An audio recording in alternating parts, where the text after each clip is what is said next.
So already we saw that the under plant kingdom, thallophytes, bryophytes, and then pteridophytes. So all these that comes under the category of the lower plants, like for example, if you take the algae, they are aquatic, and if you take the bryophytes, they are the amphibians of the plant kingdom. That is, they need water, but they can also survive in the soil. And then if you take the pteridophytes, they have the vascular tissues. So they are the first plants to have the vascular tissues.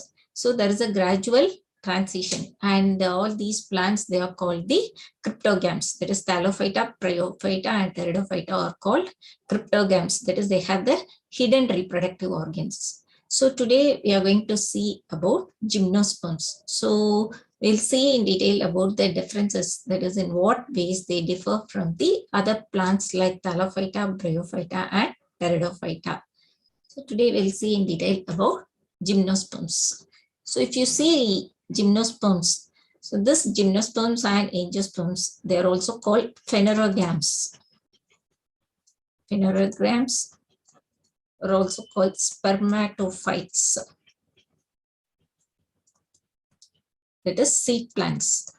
So these are the first plants to have the seeds. So up to pteridophytes, there are no seed formations. So only the pteridophytes have vascular tissues or the conducting tissues, but there are no seeds. There is no seeds or the fruit formation. But here the gymnosperms, they produce seeds, but there is no formation of the fruit or the flowers. So they come under the category of phanerogams or spermatophytes or seed plants. So the gymnosperms, gymnos means naked and sperma means seeds, that is naked seeds, or the plants in which ovules are not enclosed by any ovary wall. So the ovules are not covered by the ovary wall, and they remain exposed before and after fertilization. So even before as well as the after fertilization happens, the ovules will not be enclosed. So there is no ovary wall. That is a main feature in the case of gymnosperms. There is no covering of the seeds. Seeds that develop post-fertilization are not covered, or the naked seeds. This is one of the main factor. And another main difference is here they have the proper roots, stem, and leaves. And even in the case of pteridophytes, we saw that they have the true root, stem, and leaves. But in the case of algae, the plant body is thalloid. In the case of bryophytes, there are no true roots, stem, and leaves, but they have the false roots, stem, and leaves. But from pteridophytes, true root, stem, and leaves are present. So the features of gymnosperms are they have the naked ovule, and they are the seed producing plants, and they have true root, stem, and leaves. So these are the main features that distinguish the gymnosperms from other type of plants. So they include medium-sized trees or tall trees and shrubs. So here they have the conducting tissues. So what are conducting tissues? That is xylem and phloem. But if you see the xylem and phloem, the xylem lack vessels. Xylem lack vessels, and phloem in most of the species, xylem lacks vessels and phloem lack companion cells. So, but they have the proper conducting tissues, that is xylem and phloem. But if you see the bryophytes and all, there are no conducting tissues. So the bryophytes cannot grow tall because of the lack of conducting tissues. So these gymnosperms, they include medium-sized trees or tall trees and shrubs, since they have the conducting tissues, so they can transport water and the nutrients to greater heights. The tallest tree that is sequoia, or the giant redwood tree, is one of the gymnosperm. So the gymnosperm sequoia is the tallest tree species. And we saw that there are true roots, stem, and leaves. So what type of roots are present? So the roots generally are tap roots here. If you see the pteridophytes, they are adventitious roots. So here they are tap roots. And roots in some genera have fungal association. We already saw What is a mycorrhiza? That is, a mycorrhiza is the fungal, that is association of the fungus with the roots of higher plants. So here the gymnosperm plants, they show the symbiotic association with fungus. So roots in some genera, not all the species, in some genera, they have fungal association in the form of mycorrhiza. Example is Pinus. So we saw already what is a mycorrhiza. That is, both the partners will be benefited, fungal as well as the hair roots. So the fungus helps in the absorption of nutrients. So both the partners will be benefited here. That is a mycorrhiza. And in some plants like cycas, some specialized roots are present, that is called the coralloid roots. They are associated with nitrogen fixing cyanobacteria. So these roots help in the fixation of nitrogen. So if you see the roots, the main type of roots that are present in the gymnospermic plant is the taproot, and there are also some mycorrhizal symbiotic relationship, like with the association with fungal partner, and in some plants like cycas, they have the special roots called coralloid roots, which are associated with nitrogen fixing cyanobacteria. So these are about the true roots that are present in gymnosperms. Next, about the stem. The stems are unbranched. So in the case of cycas, it is unbranched and it may be branched. Example is Pinus and Cetrus. Stems may be unbranched or branched. And if you take the leaves, they may be simple leaf or a compound leaf. So if they see the structure of the leaf, they are well adapted to withstand the extreme temperature, humidity, and wind. So in what ways they are adapted? For example, if they exist in a xerophytic environment, for the dry conditions, the leaves and all will be needle-like, so that the surface area is very much reduced to reduce the transpiration. So the leaves are well adapted to withstand the extreme temperature, humidity, and wind. So here they are what to say? Purely they are terrestrial plants. So they are able to survive in any type of conditions. For example, if you saw the Thallophyta, they are aquatic. And even if you see the bryophytes and pteridophytes, there also how the adaptation is. They require water. Though they can exist in the terrestrial environment, they need water for fertilization. So gymnosperms are the first plants. Actually, they doesn't need water for fertilization. So, and the leaves are adapted to withstand extreme temperature, humidity, and wind. So if you see cycas, the pinnate leaves or the compound leaves persist for few years. And in case of conifers like Pinus, Cetrus, the needle-like leaves, that's what it is. That is, the needle-like leaves, it reduces the surface area. So what is the purpose of it? So that the rate of evaporation or the transpiration will be very less and the water will be retained in the plant in the case of dry conditions. And the thick cuticle, the presence of thick cuticle and sunken stomata, they also help to reduce the water loss. So these are the adaptations in the case of xerophytic plants: needle-like leaves, thick cuticle, and sunken stomata. They help to reduce the water loss. So these are about the leaves. As far as roots are concerned, main type of root present here is the taproot. And some plants, they have an association with fungus. That relationship is called mycorrhiza.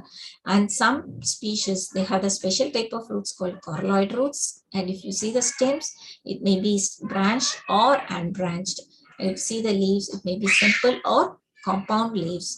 And also the leaves are highly adapted to withstand the extreme conditions. So these are about the root, stem, and leaves in the case of gymnosperms.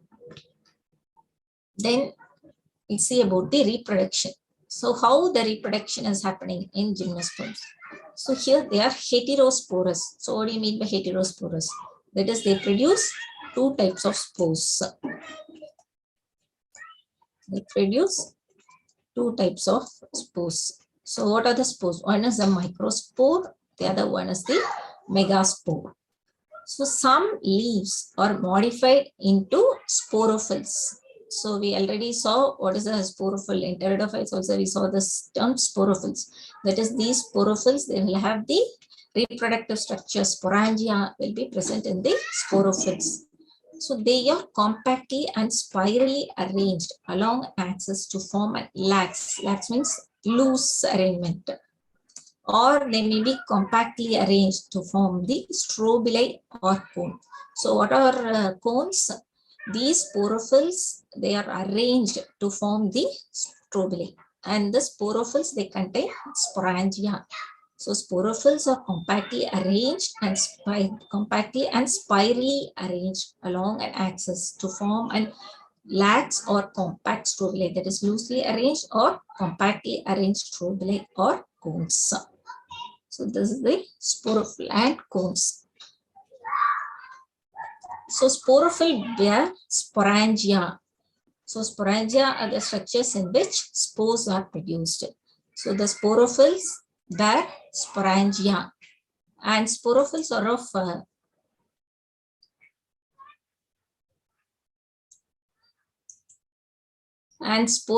of two types: microsporophylls and megasporophylls.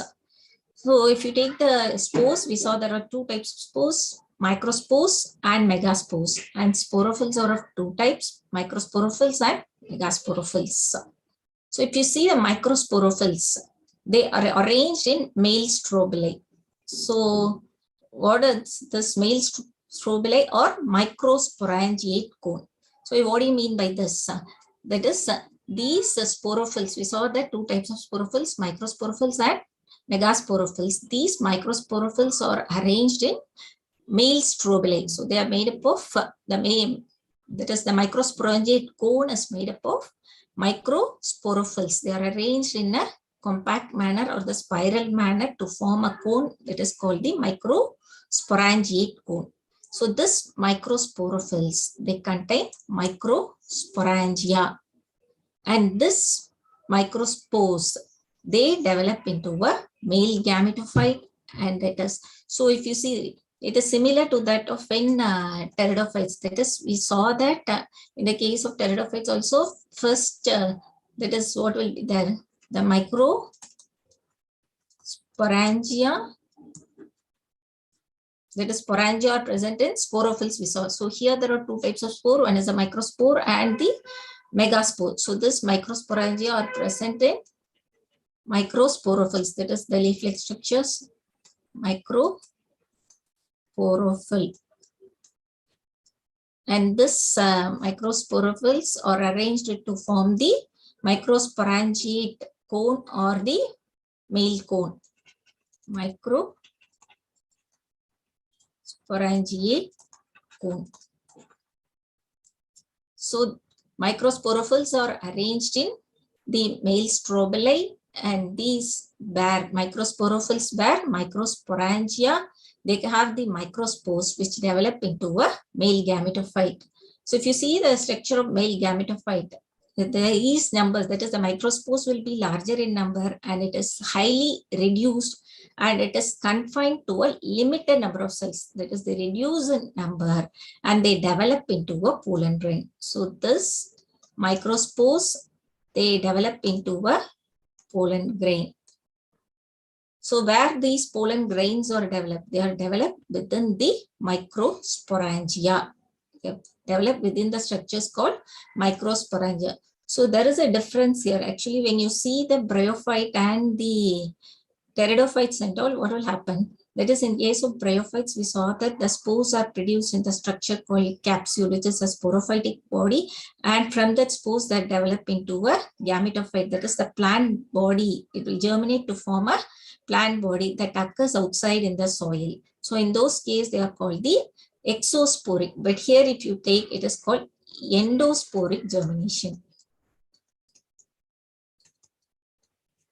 Endosporic germination. So the germination of these microspores takes place within the microsporangium. So the microspores germination is taking place inside the microsporangium. So it is called the endosporic germination. That is one difference here when compared to that of bryophytes and pteridophytes. I hope you're able to follow, right? And similarly, in the case of megasporophylls, so they are arranged in the female strobili. So the megasporophylls, they spirally, they will arrange together to form the female strobili or macrosporangiate cone. And they bear macro or the megasporangia. This megasporangia, these consists of a body called nucellus. For example, if you take the structure of megasporangium, they are made up of a tissue that is called the nucellus. Megasporangium is made up of a tissue called nucellus, and it is surrounded by an envelope that is called the integument. So nucellus, which is surrounded by integument. So this is the central nucellus, and it is surrounded by the layers of integument. So outer layer is an integument, and this is called the integumented megasporangium or ovule, or we can call it as a ovule, integumented megasporangium. So where this megasporangium is present, these megasporangium, they are present on the megasporophylls, and these megasporophylls, they are arranged to form the female strobili or the macrosporangiate cone. So is it clear for you? So the megasporangium, actually it is made up of a tissue called nucellus, and this nucellus is surrounded by integument, and this integumented megasporangium is called the ovule. Then what happens? So we saw it is protected by a envelope. Then megaspore mother cell is differentiated from one of the cell of the nucellus. So one of the cells of the nucellus now divide to form the megaspore mother cell. So from this megaspore mother cell, what happens? It undergoes meiosis. So it undergoes meiosis to form 4 megaspores. So there occurs the formation of 4 megaspores. So out of these 4 megaspores, one of the megaspore, it develops into a female gametophyte. So only one will be functional, the other 3 will be degraded, and only this, it develops into a female gametophyte that bears 2 or more archegonia. And then this multicellular female gametophyte is also retained within the megasporangium. So this, the developed female gametophyte is also within the megasporangium. That is one difference here. That's what we saw it as endosporic germination. So that will be retained within. So here if you see, so these are the outer layer, and here it is the female gametophyte and megaspore. This is the end, that is the micropyle end, through which the pollen grain will enter into it. So this is the pollen chamber structure of the ovule. So ovule is nothing but the integumented megasporangium, that is also called the ovule. So these cones, that is the male or the female cones that we saw now, right? That is microsporangiate and the megasporangiate cone or the female cone, they may be born on the same tree. That is, the same tree may have both the cones, male and the female cones. In the case of pinus, so in that condition, that is called the monoecious. If both the male and female cones are present on the same tree, then that is called the monoecious. And if they are present on the different trees, that is male cone on one tree and the female cone on a different tree, then that condition is called dioecious, as in the case of cycas. So unlike bryophytes and pteridophytes, in gymnosperms, the male and female gametophyte do not have an independent free living existence. So what do you mean by this? If you see the bryophyte and pteridophyte, for example, in the case of bryophytes, we saw the life cycle, we saw, hope you all remember the life cycle of the mass. We saw what happened there. There first the gametophytic plant body will form, that is rhizoids. Then they form an leafy structure, and above that there will be a sporophytic plant body with food seta and capsule, and in the capsule there will be the formation of spores, and that spores will again form the gametophytic plant body. So there, if you see the gametophytic and the sporophytic generation, the gametophytic generation is a independent free living existence that is visible, and it has a photosynthetic capacity, so it is free living. But here they remain within the sporangia. In the case of gymnosperm, the gametophytes are retained on the sporophytes. So here, this is one of the main difference between the bryophytes, pterophytes, and gymnosperms here. And also the pollen grains which are released from the microsporangium. So the microsporangium, we saw the microspores, and they reduce in number and they form the pollen grains. And these pollen grains are carried in air currents and meet the opening of the ovules. So here it is mainly by wind. The pollen grains are transferred to the ovule mainly by wind. So the pollen tube carrying the male gametes grows towards the archegonia in the ovules, and discharge the content near the mouth of the archegonia. So here this is one of the main difference. There we saw in the case of pteridophytes and all, mainly the antheridium and archegonium we saw. Here there is no formation of antheridium, but here the microspores, and then there occurs a formation of the pollen grain. So here the pollen tube carrying the male gametes, it grows towards the archegonia. And after fertilization, zygote develops into an embryo, and ovules, they form into seeds. So this is the process of reproduction. So we'll see in detail. So first is the sporophyte.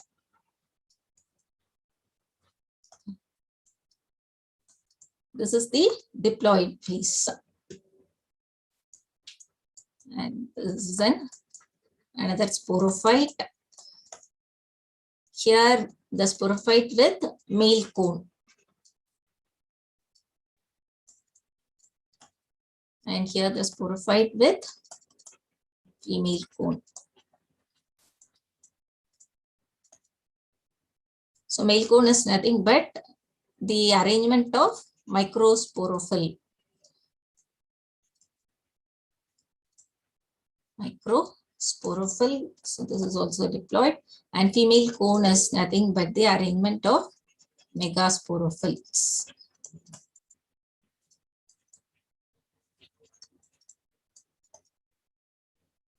So the microsporophyll contains microsporangia.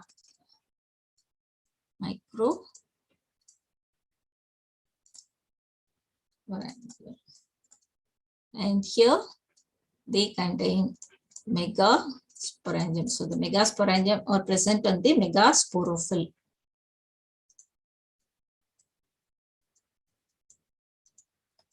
So the integumented megasporangium is only the ovule. So what happens here? In the microsporangium, there occurs meiosis. So the microspore mother cells, they form microspores. Microspore mother cells, which are in the microsporangium.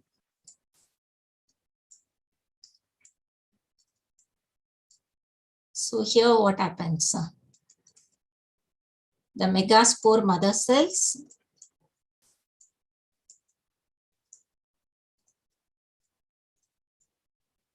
they undergo meiosis and form megaspores.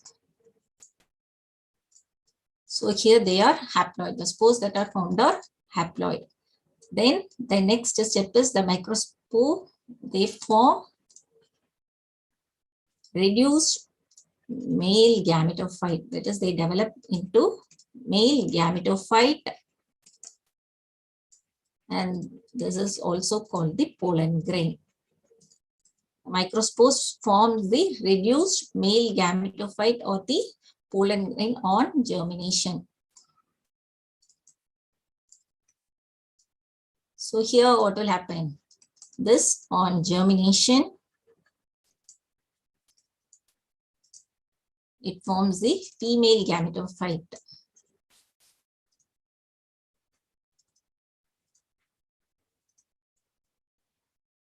And this female gametophyte is also called the endosperm. That is, the megaspore germinate to form the endosperm.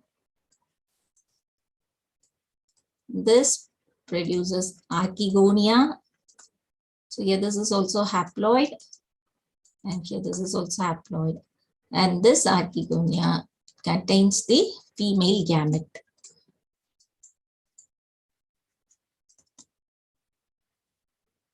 And here this is the male gamete.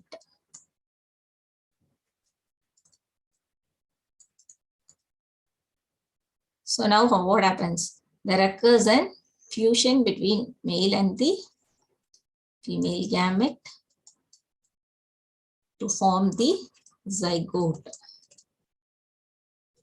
So how this zygote is formed? That is from the pollen grains. Pollen grain, actually they will have two male gametes, and one of the male gamete, it fuses with the female gamete. That is, it enters into the archegonia here through the micropyle end of the ovule, through the pollen tube. So it forms a zygote, and then it forms embryo, which forms seed. Again, it forms the sporophyte. This is the 2A. So here, up to here, it is haploid. That is formation of here diploid,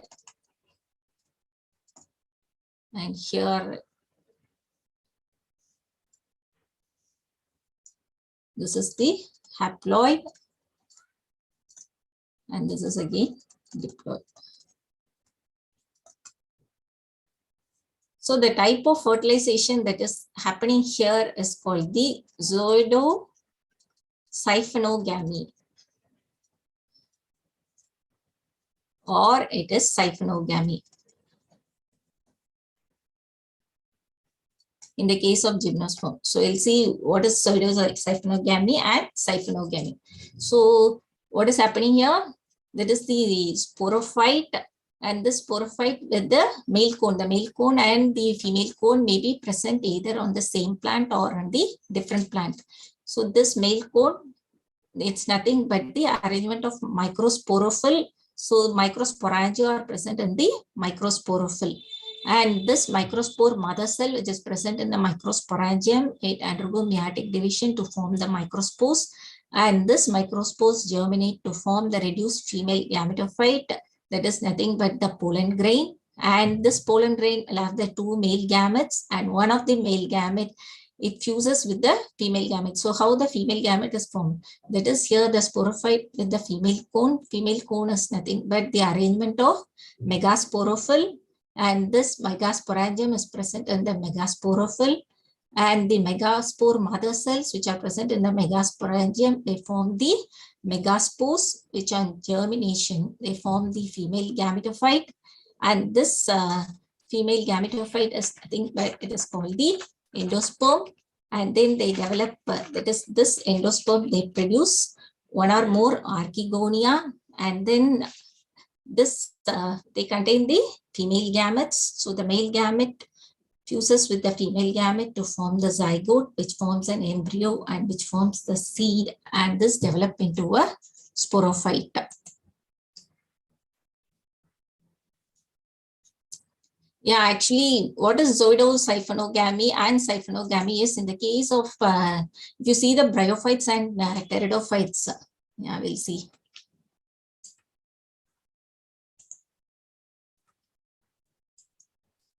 The case of zoidosiphonogamy.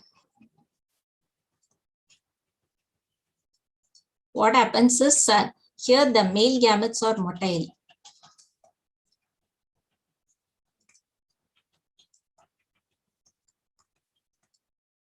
and they are transferred to the female gamete by a pollen tube, involvement of pollen tube. But in the case of siphonogamy, what happens is the male gametes are non-motile and they are transferred to the female gamete by means of the pollen tube. So the involvement of the pollen tube or the formation of the pollen tube is the process called siphonogamy, is the process which involves the formation of pollen tube. But in the case of zoidogamy, what happens here is the male gametes will be motile. In the case of bryophytes and pteridophytes also, what happens, that is they need water for fertilization. The antheridia will produce anthrozoids and these anthrozoids are motile and they travel to the archegonia. They meet the archegonia where the fertilization will happen. That is, it requires the water with the movement of the anthrozoids. So if that type of fertilization, we'll call it as a zoidogamy. But here zoidosiphonogamy means it also involves the formation of pollen tubes and also involves the motile male gametes. So that is a combination of both zoidogamy and siphonogamy is called the zoidosiphonogamy. So is it clear? Okay. So in the case of bryophytes and pteridophytes, the process is zoidogamy since it involves the movement of the mobile, that is male gametes, and there is no formation of pollen tube. But here the one more advanced feature here in the case of gymnosperm is the formation of the pollen tube. So here there is no involvement of water for fertilization. You see the pteridophytes, we need water for fertilization. Then only the anthrozoids can swim and it can reach the archegonia. But here how the fertilization is happening, particularly the pollen grains, that is they are transferred by wind. There is no involvement of water here. So they are purely terrestrial plants. So the pollen grains are carried by the wind and then it is transferred through to the archegonia through the formation of a pollen tube. So this process is called siphonogamy. So is it clear? But this occurs in the mostly in lower gymnosperms.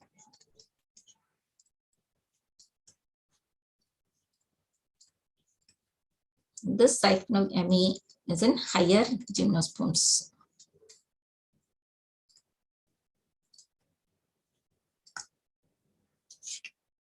And also one more difference here is if you see the formation of endosperm. So here we saw that endosperm is sperm. So if you next tomorrow we see about the angiosperm.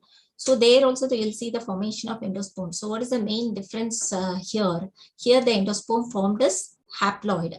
And this endosperm is formed before fertilization. So here only actually fertilization is happening, formation of zygote. So the formation of endosperm happens before fertilization. So here the endosperm is haploid. This is one of the important factors here. So in the case of angiosperm, so that we'll see in detail tomorrow, there the endosperm will be triploid. So that is one of the difference here. So hope you are clear with the reproduction, right? So this is about the reproduction in gymnosperms. And then we'll see about some of the few classes that comes under the gymnosperms. So gymnosperms actually it involves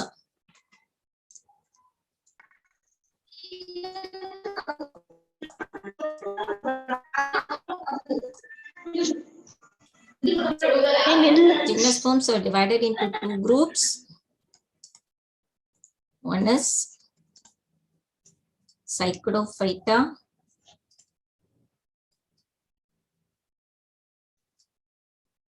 This is called lower gymnosperms, and another one is coniferophytes.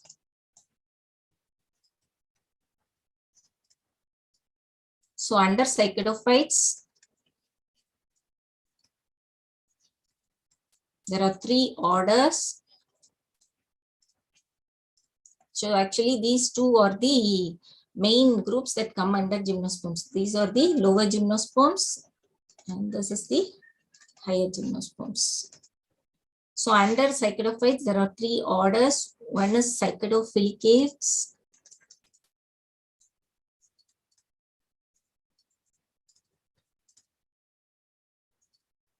or it is also called Pteridospermae. So most of the properties that's similar to pteridophytes. So it is the lower gymnosperm. It's a primitive form of the gymnosperm. And second one is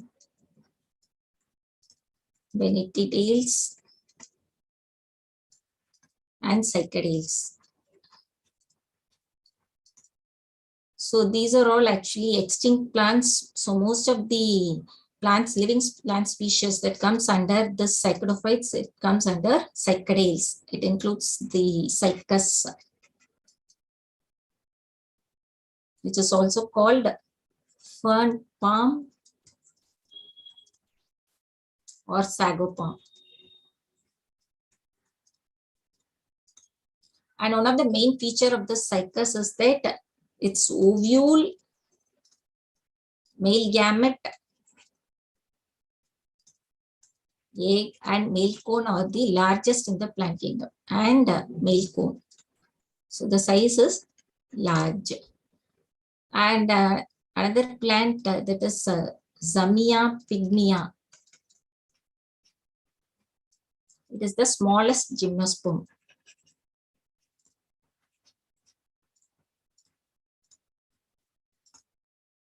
So if you see the gymnosperms, they are classified into two groups, lower gymnosperms and higher gymnosperms, that is cycadophytes and coniferophytes.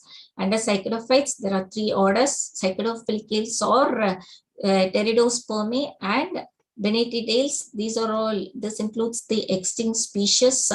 And the third order is Cycadales, which includes the Cycas, which is also called fern palm or sago palm. And it has the largest ovule, male gamete, egg, and the male cone. And the smallest gymnosperm, Zamia pygmea, it comes under the order Cycadales. And then the most common form of gymnosperm is coniferophytes, or the higher gymnosperms. Under coniferophytes, there are four orders.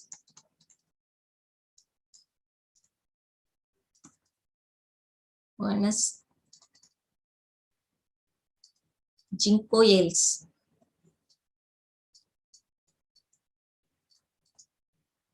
And this is the oldest order that come under Coniferophyta. Ginkgoales, and main example here is Ginkgo biloba. It is also called maiden hair tree.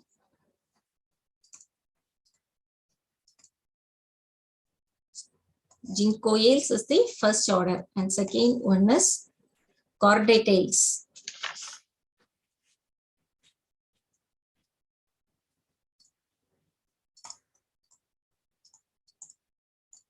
These are also extinct species. So the common one is Cycas, and also the next one is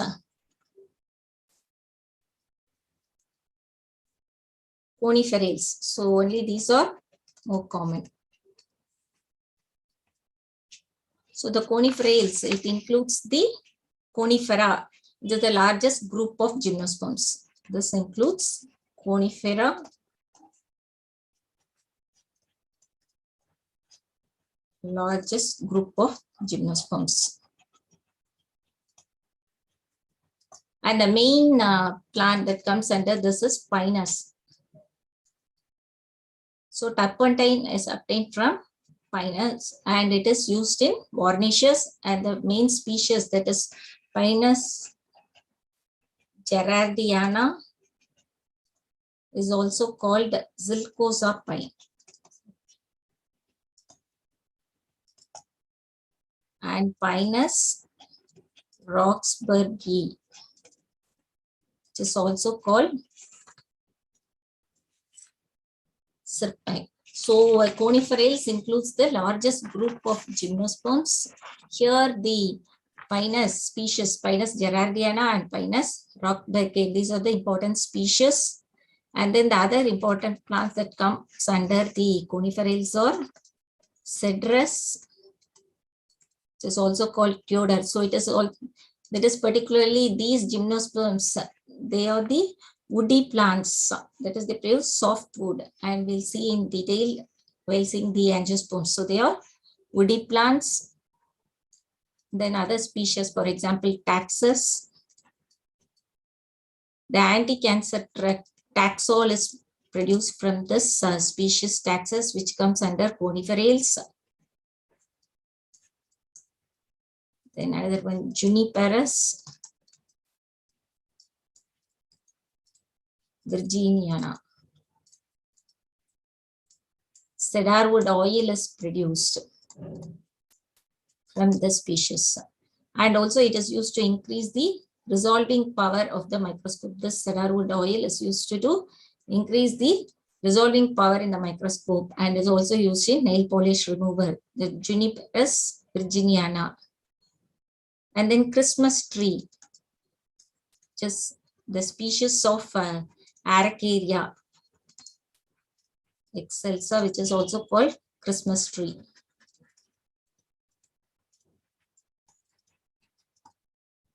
And then sequoia, we saw, is the tallest tree, and it is also called the father of forest. And then the fourth order that comes under this Coniferophyta is nettles. So the main thing is they are more advanced form. And another main difference here is they have the vessels. We saw that in the case of Gymnosperms, they lack vessels in xylem, and also they lack companion cells in phloem. So, but here there are some exceptions. They have vessels in xylem, and here Archegonia is absent. So generally in the case of Gymnosperms, when we compare the pteridophytes and the Gymnosperms, in the case of pteridophytes, we saw the presence of antheridia. Here there is no antheridia, but then how the male reproductive organ is present? They form the microspores, and these microspores are present in microsporangia. These microsporangia are present in microsporophylls, and these microsporophylls are arranged to form the male cone or the microsporangiate cone. So here there is no antheridia, and only Archegonia is there, but in some species of nettles, the Archegonia is absent. And another example here is the Ephedra, which is a medicinal plant. So these are about the different orders that comes under the Coniferophyta. So when you take the Gymnosperms, they are divided into two groups, Psychedophyta and Coniferophyta or Coniferophytes. They are lower Gymnosperms and higher Gymnosperms. So if you take the Psychedophytes, the main example is Cycas. So here there are two other orders, but only they contain the extinct plants. So the main example, Cycas, it comes under Cycadales, which is also called fern palm or sago palm. And one of the features here is that they have the largest ovule, male gamete, egg, and male cone. And the smallest gymnosperm is Zernia pygmea, which comes under the order Cycadales or Cycadophytes. This is a lower gymnosperm. And then if you take the higher gymnosperms, there are four orders. So these two, they mainly contain the extinct plants, zincoales and gardetales. So the Ginkgo biloba is also called the maiden hair tree, and the main species, the Pinus, it comes under the coniferales. So the conifera, it forms the largest group. Coniferales, they form the largest group of gymnosperms. And then the Pinus gerardiana, which is also called Zilcosa pine, and Pinus roxburghi, which is called sirpine, and several other species. They are of more economical importance. It comes under the order Coniferales, that is Cedrus, Taxus, which helps in the formation of the production of the anti-cancer drug Taxol. And then cedarwood oil and Christmas tree, everybody will be aware of it. Christmas tree, that comes under the Coniferales. So this conifera, it is the largest group of angiosperm, but the most advanced form of gymnosperms that comes under the nettles, and the example is Ephedra. So these are some of the important species that comes under the gymnosperms. So I hope you are clear with it. So under gymnosperms, so what are the features that we saw under gymnosperms? So the first one is they are seed plants. and they have the naked seeds. So they are called phanerogams and spermatophytes as seed plants. And the other features are they have the true roots and then true stem and true leaves. So we saw about the roots. So what are the type of roots that are present? It's a tap root. But when you see the pteridophyte, it is adventitious roots. So here tap root and other type of roots that are present, or we saw the mycorrhiza, that is the symbiotic association with fungus, and also coralloid roots are present in some species. Then we saw about the stem may be branched or unbranched. And then we saw about the leaves, whether it may be a simple leaf or the compound leaf, and then reproduction of the gymnosperms. So through the formation of spores, microspores and megaspores. So how the reproduction is happening. So mainly, if you study this, this will be clear for you. That is that because the formation of cones, male cone and the female cone, they may be formed in the same species or the different plant. That is the male cone and female cone may be present on the same plant or the different plant. Here they form the pollen grains, and this pollen grains are carried by the wind to the archegonia, and in the archegonia the male female gamete, there occurs a fusion to form a zygote. It forms an embryo and forms a seed to a sporophytic plant body. And here one of the main features that we saw is an endosporic germination, but there exosporic germination. And then about the different groups particular, and you have to be clear about siphonogamy and zodogamy. Here the main difference in the reproduction is the formation of the pollen tube in the case of gymnosperm. So, and also the male gametes are motile in the case of lower gymnosperms, but here non-motile in the case of higher gymnosperms. Then we saw about the different groups that comes under gymnosperms. So the main species are Cycas and Pinus. These two are the main species that comes under the gymnosperms. So we saw the cycadophytes and the coniferophytes. And the cycadophyta, we saw the cycadophylicales, minutales, and cycadales. And the coniferophyta, zincoales, gardetales, and then coniferales and netales. So the largest group of gymnosperm is coniferales, and the most advanced form comes under netales. So hope you're clear with it. So we'll discuss few questions then. Why are gymnosperms referred to as naked seed plants? They lack ovule, they lack ovaries, they have no seed coat, the embryo is unprotected.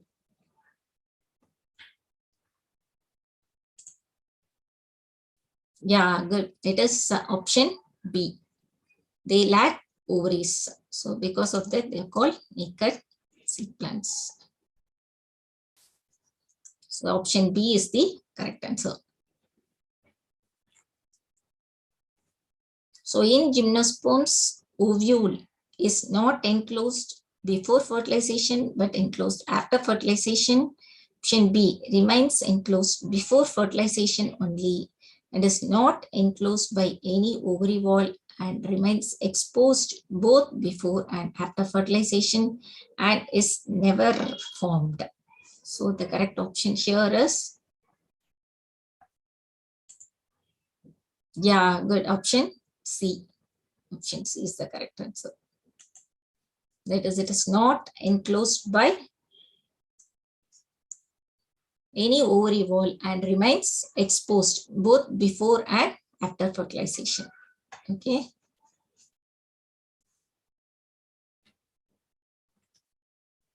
Which one is not the characteristics of cycas?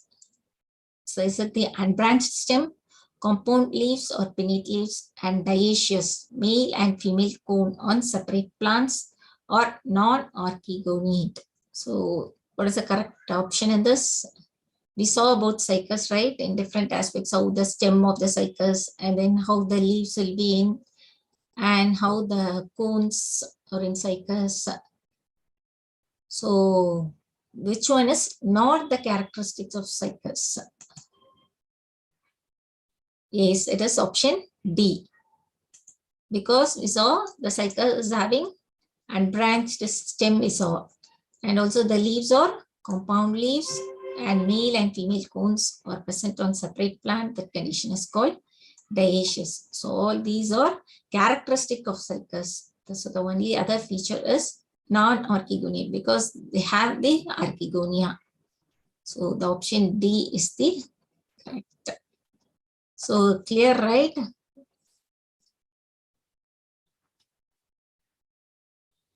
The leaves of gymnosperms are well adapted to withstand extremes of temperature, humidity, and wind.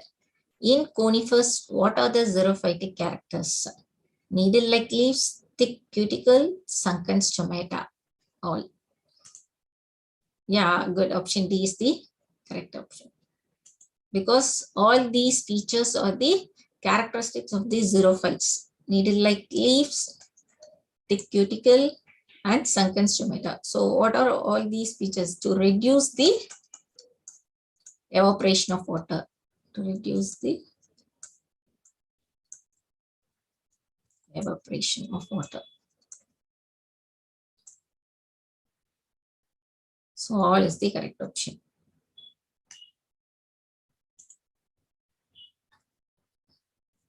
Which one is correct about Pinus? Monoecious, that is male microsporangiate, and female or the megasporangiate cones are produced on same plant. Monoecious, male and female sporophylls born on same strobilus. Dioecious, male and female cones are produced on different plants. Monoecious, micro and megasporocarp develop on same plant.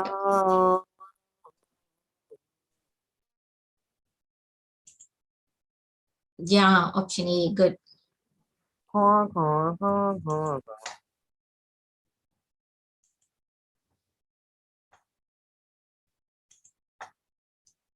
So monoecious, why the Pinus is monoecious? Because we know that so the monoecious in the sense, so these two options are wrong. So what is monoecious? If male and the female cones are present on the same plant, that is the monoecious. So this option is correct. I hope you are clear with it, right? So this is correct about the Pinus.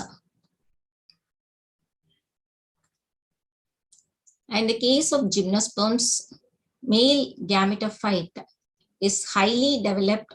It has an independent life, is highly reduced and confined to only a limited number of cells, and it is produced in macrosporangiate cone. So what is the correct option here?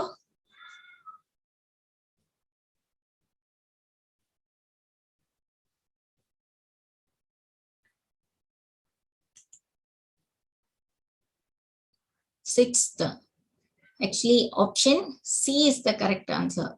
Okay, we'll see in detail why it is option C. Good, Nandini, on it is option C. So if you see the gymnosperms, male gametophyte, so how the male gametophyte is in gymnosperms, that is, it is highly developed and it has an independent life. Actually, the male gametophyte is not having an independent life because it is confined to the sporangium. So it is highly reduced and confined to a limited number of cells. There will be formation of many microspores and they form the limited number of cells and they develop into the pollen grains. So actually C is the option. But in the case of D, what is given?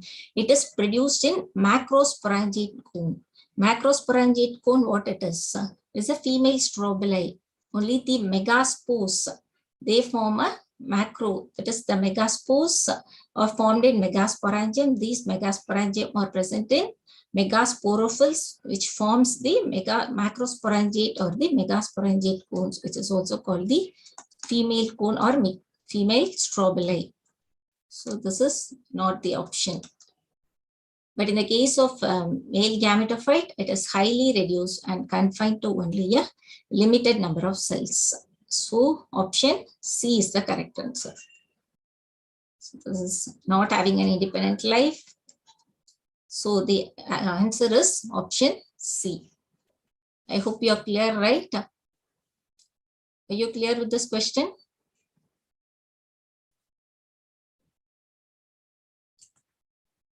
Yeah, move on to the next question.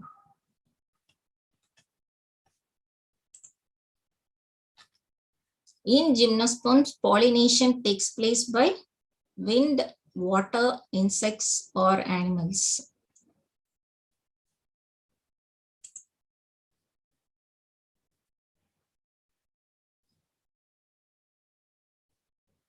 Case of gymnosperms. So what is the mode of pollination? We saw till now, right?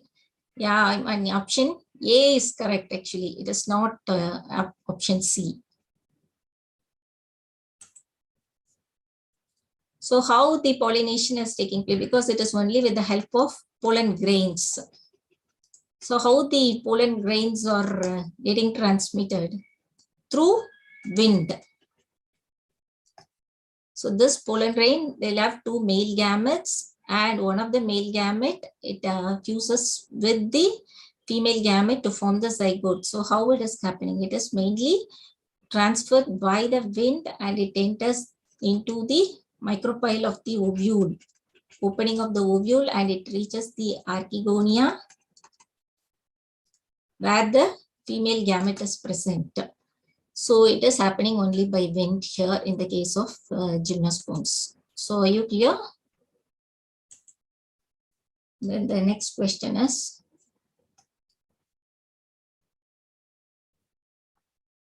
in gymnosperms, during pollination, pollen grains are transferred to.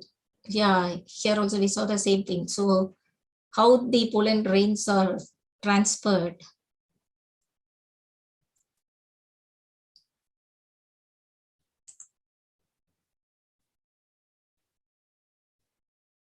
No, it is not option D. Yeah, it's option D is correct actually. What is happening in the process? Option D is correct for this. Why it is? So when you see the angiosperm, you can, tomorrow we'll see the angiosperm, so you can differentiate a little more clear differentiation between the gymnosperms and angiosperms.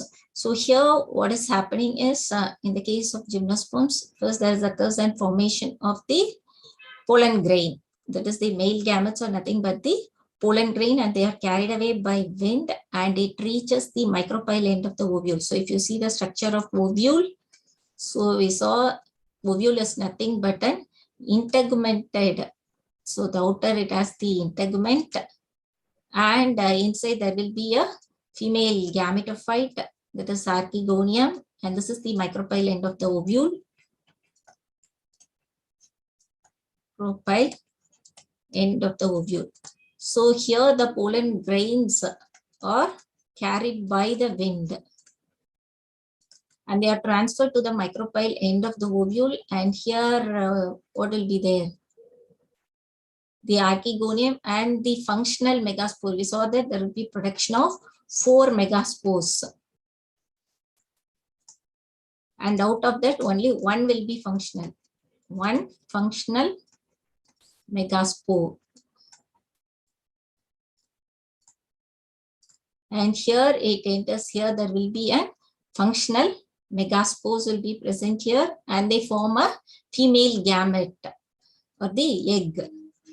So it enters through the micropyle end of the ovule, and there this pollen grains will have 2 male gametes. Out of it, one male gamete, it fuses with the egg which is present here, and there occurs a formation of a zygote, then embryo formation. So here all these are happening inside. That is, the development or the germination of the spore even is happening only inside here. So here the pollen grains are transferred to the micropyle end of the ovule. So tomorrow we'll see in detail about the structure of ovule, how it is formed in the case of angiosperms. Okay, so are you clear with this? So it is not stigma or on archegonia or on ovary. The pollen grains are transferred to the micropyle end of the ovule. Okay, so these are the characteristic features of gymnosperms. So any doubts?